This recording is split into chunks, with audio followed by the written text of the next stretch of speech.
The day begins early for artisanal fishermen on the Galápagos Islands. Walter Borbor and his brother Jaime must travel farther and farther from port to get a decent catch. But even fishing with a line, the fish appear abundant in the shallow, nutrient-rich waters around the Galápagos Islands. Only small-scale fishing like this is allowed in the 74-kilometre periphery around the archipelago, which marks its marine reserve.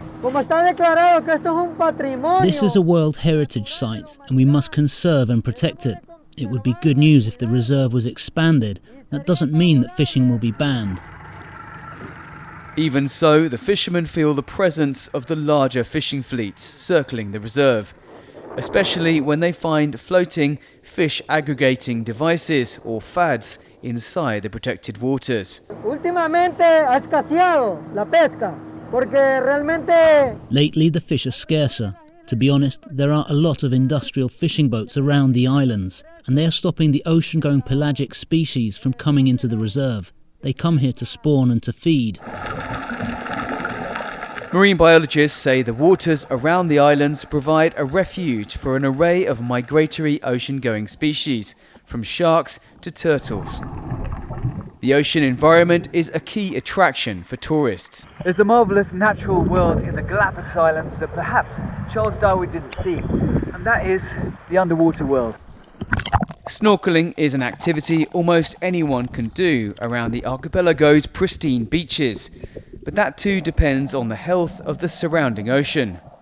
Conservationists propose expanding the marine reserve to nearly 446,000 square kilometres, more than 3 times the size of the existing protected area. But Ecuador's powerful fishing industry says the plan would punish local fishermen. ¿Qué representa eso? No representa solo el 33% de la captura. What will this mean? We don't just lose 1/3 of our catch, but it also impacts on the viability of the business for many vessels.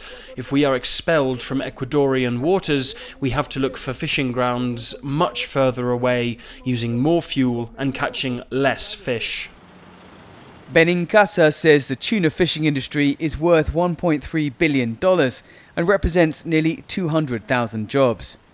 Ecuador has the largest and most productive tuna fleet in the Eastern Pacific region, and the second largest in the world. But ecologists say the expansion could be a win-win for conservation and fishing. Los beneficios en el largo plazo son los importantes. The benefits in the long term are what matters. We see there is fishing pressure, and we want to manage the resources in a sustainable way. Marine reserves fulfill a super important role as a breeding ground, as an area where species can reproduce and grow, and this will mean greater benefits for fishing productivity too.